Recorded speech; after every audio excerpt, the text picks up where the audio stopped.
ಹೀಗೆ ತೋಟದ ಮನೆಯ ಕಲ್ಲಿನ ಶೆಡ್ ಒಂದರಲ್ಲಿ ಅನುಮಾನಾಸ್ಪದವಾಗಿ ಸಾವನ್ನಪ್ಪಿರುವ ಈ ಯುವಕನ ಹೆಸರು ಆದರ್ಶ್ ಅಂತ. ಇನ್ನು 27 ವರ್ಷ ವಯಸ್ಸು. ಚಿಕ್ಕಬಳ್ಳಾಪುರ ತಾಲೂಕಿನ ಸೊಣ್ಣಾಪುರ ಗ್ರಾಮದ ವೆಂಕಟೇಶಪ್ಪ ಆಂಜನಮ್ಮ ದಂಪತಿಗಳ ಪುತ್ರ.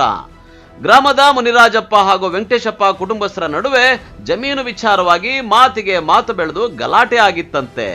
ಇದೇ ವಿಚಾರದಲ್ಲಿ ಮುನಿರಾಜು ಎಂಬಾತ ನಿನ್ನ ಮಗನಿಗೆ ಬೆಳಿಗ್ಗೆ ಆಗೋದ್ರೊಳಗೆ ಒಂದು ಗತಿ ಕಾಣಿಸ್ತೀನಿ ಅಂತ ಆವಾಜ್ ಹಾಕಿದ್ನಂತೆ. ಇನ್ನು ಗಲಾಟೆಯಾಗಿ 2 ದಿನಗಳು ಕಳೆದಿದ್ದು ಭಾನುವಾರ ಮಧ್ಯಾಹ್ನ ಮನೆಯಿಂದ ಆಚೆ ಬಂದವನು ಸೋಮವಾರ ಬೆಳಗ್ಗೆ ಶವವಾಗಿ ಪತಿಯಾಗಿದ್ದಾನೆ. ಮನೆಯಿಂದ ಮಧ್ಯಾಹ್ನ ಹೋದವನು ರಾತ್ರಿ ಆದರೂ ಮನೆಗೆ ಬಂದಿರಲಿಲ್ಲ. ಹೀಗಾಗಿ ಕಾಣೆಯಾದಂತಹ ಪ್ರಕರಣ ದಾಖಲಿಸಿ ಹುಡುಕಾಟ ನಡೆಸಿದ ಪೊಲೀಸರಿಗೆ ಆದರ್ಶ್ ಚಿಕ್ಕಬಳ್ಳಾಪುರ ಜಿಲ್ಲಾಡಳಿತ ಭವನದ ಮುಂಭಾಗದಲ್ಲಿರುವ ಅಮಾನಿ ಗೋಪಾಲಕೃಷ್ಣ ಕೆರೆಯಂಗಳದ ಪಕ್ಕದಲ್ಲೇ ಇರೋ ಜಮೀನೊಂದರ ಪಾಳು ಬಿದ್ದ ಶೆಡ್ನಲ್ಲಿ ಶವವಾಗಿ ಪತಿಯಾಗಿದ್ದಾನೆ. ಇಲ್ಲ ಸ್ವಾಮಿ, ಅಯ್ಯೋ ರಾತ್ರಿ ಫೋನ್ ಮಾಡಿದ್ನಿ, ಫೋನೇ ತೆಗಿಲ್ಲ. ಬೆಳಗ್ಗಿಂದ ಮಾಡ್ತಾನೆ ಇದ್ದೀನಿ, ಫೋನ್ ತೆಗಿಲ್ಲ ಸ್ವಾಮಿ. ಅಯ್ಯೋ ಆಮೇಲೆ ನಮ್ಗೇನೂ ಗೊತ್ತಿಲ್ಲ ಸ್ವಾಮಿ. ಹುಡುಕಿ ಸಾಕಾಯಿತು. ಫೋನ್ ಮಾಡಿ ಎಲ್ಲಿ ಅವನು ಅಂತಂದೇಳಿ ಆಮೇಲೆ ಕಂಪ್ಲೇಂಟ್ ಕೊಡವ ಅಂತಂದು ಕಂಪ್ಲೇಂಟ್ ಕೊಟ್ಟ ಮೇಲೆ ನಮ್ಗೆ ಗೊತ್ತಾಗಿದೆ ಸ್ವಾಮಿ. ನಮ್ಗೇನೂ ಗೊತ್ತಿಲ್ಲ ಸ್ವಾಮಿ. ಯಾವಾಗಿಂದ ಕಾಣ್ತಿಲ್ಲ? 11 ಗಂಟೆಯಿಂದ ಸ್ವಾಮಿ. ನಿನ್ನೆ ಮಧ್ಯಾಹ್ನ ಆವಾಗಿನಿಂದ ಇಲ್ಲ ಸ್ವಾಮಿ. ಏನು ಕೆಲಸ ಮಾಡ್ತಾರೆ ಸ್ವಾಮಿ? ಎಲ್ಲಿ ಹೋಗಲ್ಲ, ತೋಟ ಕೆಲಸ ಮಾಡಿಕೊಂಡು ಮನೆ ಹತ್ರ ಇರ್ತಾ ಇದ್ದ, ಇಲ್ಲ ತೋಟದ ಇರ್ತಾ ಇದ್ದ. ನೆಲ್ಲಿ ಹೋಗ್ತಾ ಇಲ್ಲ ಸ್ವಾಮಿ. ಏನು ಮಾಡಬೇಕು? ಏನಿಲ್ಲ ಸ್ವಾಮಿ. ಬಟ್ರ ಕೆಲ್ಸಕ್ಕೆ ಹೋಗ್ತಾ ಇದ್ನ ಅವಾಗ. ಅಷ್ಟು ಬಿಟ್ಟರೆ ಇನ್ನೇನು ಇಲ್ಲ. ಯಾವ ಅಭ್ಯಾಸ ಏನೂ ಇಲ್ಲ ಅಂಥದ್ದು. ವ್ಯವಹಾರಗಳೇನೂ ಇಲ್ಲ. ಮತ್ತೆ ಯಾಕೆ ಮನೇಲಿ ಜಗಳ ಆಗಿತ್ತಾ? ಮನೇಲಿ ಏನಿಲ್ಲ ಸ್ವಾಮಿ.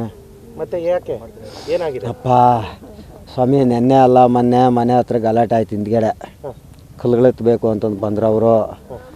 ನಾನು ಬೇಡಪ್ಪ, ಸುಮ್ಮನೆ ಗಲಾಟೆಗಳು ಬೇಡ, ಸುಮ್ಮನೆ ಇರ್ರೆ, ಹೋಗ್ಬೇಡ್ರೆ, ಎಲ್ಲೇನ ಮುಂದ್ಕೊಂಡು ಸಾಯ್ಲಿ ಅಂತಂದು ಹೇಳಿದ್ನಿ. ಆಯಿತು ಅಂತ ಅವ್ರು ಸುಮ್ಮನೆ ಇದ್ದರು. ನನ್ನ ಮಗ ನನ್ನ ಒಬ್ಬ ಅಂದಾನೆ ಸಾಯಂಕಾಲ, ನಾಳೆ ಬೆಳಗ್ಗೆ ಒಳಗಾಗಿ ಹೋಗೋ ಗೊತ್ತಾಗ್ತದೆ ಅಂತಂದ ನನ್ನ ಮಗನು.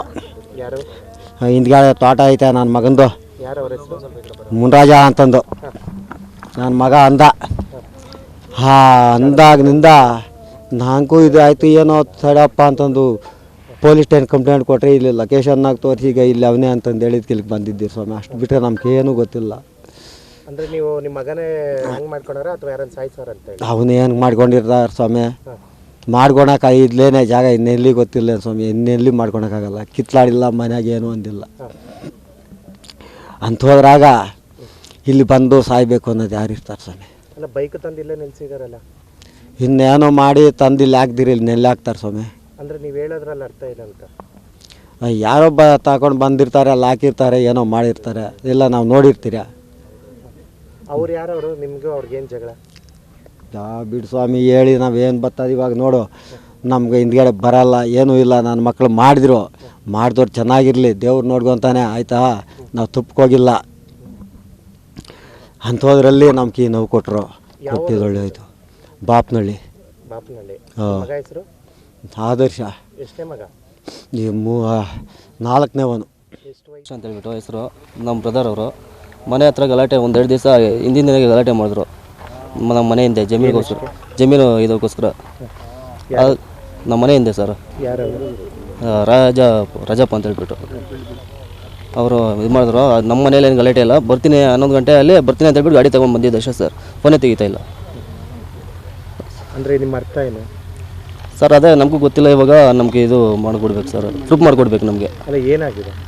ನೇಣು ಹಾಕೊಂಡಿದ್ದಾರೆ ಸರ್ ಅವರು ಇಲ್ಲಿ ಆ ಶೆಡ್ ಒಳಗಡೆ.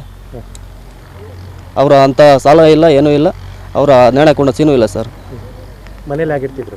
ಮನೇಲಿ ನಾವು ಎಲ್ಲ ಒಟ್ಟಾಗೆ ಇದ್ದೀವಿ ಸರ್. ಅಲ್ಲ, ನಿಮ್ಗಳ ಜೊತೆಲೇ ಆಗಿರ್ತಿದ್ರು ಮನೇಲಿ? ಆರಾಮಾಗಿರ್ತಾಯಿದ್ರು ಸರ್. ಲವ್ ಏನೋ ಇತ್ತಾ ಅಥವಾ ಬೇರೆ? ಏನಿಲ್ಲ ಸರ್, ಏನಿರಲಿಲ್ಲ ಸರ್. ಎಷ್ಟು ವಯಸ್ಸು? 27 ವರ್ಷ ಸರ್. 27. ಏನು ಕೆಲಸ ಮಾಡ್ತೀವಿ ಸರ್? ವ್ಯವಸಾಯ ಸರ್. ನೀವು ಎಷ್ಟು ಜನ ಮಕ್ಕಳು? ನಾವು 5 ಜನ ಸರ್. ಅಲ್ಲ, ಮತ್ತೆ ಈ ಥರ ಹ್ಯಾಂಗ್ ಮಾಡ್ಕೊಳಾರ ಅಥವಾ ಯಾರಾದ್ರೂ ಏನೋ ಸಾಯಿಸಿದ್ರು? ನಮ್ಗೆ ಯಾರಾದರೂ ಸಾಯಿಸಿದ್ದಾರೆ ಅಂತ ಹೇಳ್ಬಿಟ್ಟು ಇದು ಸರ್ ಡೌಟು. ಅವ್ರು ಮಾಡ್ಕೊಂಡು ಇದಿಲ್ಲ ಸರ್. ಅಲ್ಲ, ಏನು ಪರ್ಸ್ನಲ್ ಎಲ್ಲ ಏನಾದರೂ ಹೇಳ್ಕೊತಿದ್ರು ಅವ್ರದ್ದೇನು? ಇಲ್ಲ ಸರ್, ಈಗ ಹಂಗಿದ್ರೆ ಹೇಳ್ತಾಯಿದ್ರು ಸರ್. ನಿನ್ನೆ ಯಾವ ಥರ ಇದ್ರಣ್ಣ ಅವರು?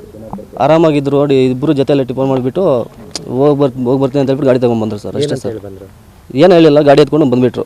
ಇಲ್ಲಿಗೆ ಗಾಡಿ ತಗೊಂಡು ಎಲ್ಲಿಗೆ ಬಂದರು ಅಂತ ಗೊತ್ತಿಲ್ಲ. ಆವತ್ತಿಗಿಂದ ಫೋನ್ ಮಾಡಿದ್ರೆ ಫೋನೇ ರಿಸೀವ್ ಮಾಡ್ತಾ ಇಲ್ಲ, ಫೋನ್ ರಿಂಗ್ ಆಗುತ್ತೆ.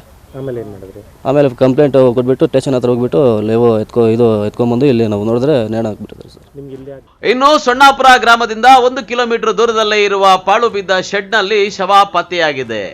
ಪ್ಲಾಸ್ಟಿಕ್ ಗೋಣಿ ಚೀಲದಿಂದ ಹೆಣೆದಿರುವ ಹಗ್ಗದಿಂದ ಸಾವಿನ ಕುಣಿಕೆಗೆ ಕುತ್ತಿಗೆ ಒಡ್ಡಿದ ಸ್ಥಿತಿಯಲ್ಲಿ ಶವ ಪತ್ತೆಯಾಗಿದೆ.